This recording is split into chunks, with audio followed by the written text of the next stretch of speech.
మేము గేట్లు ఎత్తితే కాంగ్రెస్ కత్తమేట ఏ పార్టీలో ఆ పార్టీలో ఒక్కరు మిగిలట ఒక్కరు మీరు తీసుకెళ్తే 10 మంది మా వైపు వస్తారు బీఆర్ఎస్ అయితే గంగులాట ఇంకా అహంకారం తగ్గలే ఫస్ట్ ఈయన ఉంటాడా పిచ్చడా కాంగ్రెస్ రేపు చేరడానికి స్కోప్ ఉన్నదట ఏమన్నాడు ఒకసారి చూద్దాం ఏమన్నట్టు ఇక్కడ ఒక్కరిని మీరు తీసుకెళ్తే 10 మంది మాకు వస్తారు కేసీఆర్ మాకు దైవ సమానులు కాంగ్రెస్ నియోజకవర్గ సమీక్షకు అనంతరం గంగుల కమలాకర్ అట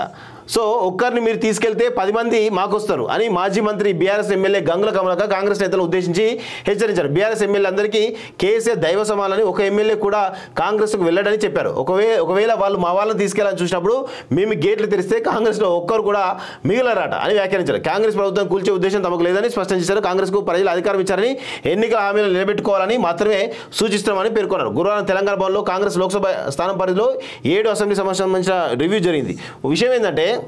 ఈయన గంగుల కమలాకర్ ఉన్నాడా మరి ఇదేదో ఈయన మాట్లాడచ్చు కదా ఈయన మాట్లాడు గంగుల కమలాకర్ మాట్లాడదు ఎందుకు మాట్లాడతాడు ఈయన కూడా రేపు కాంగ్రెస్లో పోయే అవకాశం ఉంది కాంగ్రెస్లో బీజేపీలో పోతాడు పోయే అవకాశం ఉంది కాబట్టి ఇక ఈయనతో మాట్లాడిస్తారంట ఇక ఈ వ్యాఖ్యలన్నీ మాట్లాడించేసి ఏదో ఇక ఈయన ఎటు పోకుండా ఒక బెల్ట్ లేసి కట్టేసే ప్రయత్నం వీళ్ళు చేస్తారన్నట్టు అదేదో ఈ డైలాగ్ మరి ఈయన కొట్టచ్చు కదా కొట్టాడు ఎందుకు కొట్టాడు ఇలా దొరల రాజకీయ అట్లుంటుంది వాస్తవంగా సో రేపు మా ఈయన పార్టీ మారేటో ఈయన మాట్లాడుతున్నాడు ఫస్ట్ నువ్వు కాంగ్రెస్కి పోవడమా బీజేపీ పోవడమా క్లారిటీ తెచ్చుకో నువ్వు కన్ఫ్యూజన్ ఉన్నావట గంగుల కమలాకర్ కన్ఫ్యూజన్ ఉన్నాడు తెలుసుకో మరిగా ఊరూరా గులాబీదారు అనమాట ఏముండదండి ఏ సంస్థాగత నిర్మాణం ఉండదు ఏది ఉండదు అంత ఉత్తదే కథ అంటే భయం పుట్టుకున్నది అంటే ఇక్కడ కాంగ్రెస్ వర్సెస్ బీజేపీ ఫైట్ జరుగుతుంది మనకు భయం పుట్టుకున్నది అందుకే ఇప్పుడు సంస్థాగత నిర్మాణం పెట్టారు కానీ కార్యకర్తలు ఎవరు కూడా వీళ్ళని నమ్మే పరిస్థితి కనబడతలేదు వాస్తవంగా వీళ్ళు ఎవరు కూడా నమ్మే పరిస్థితి కనబడతలేదు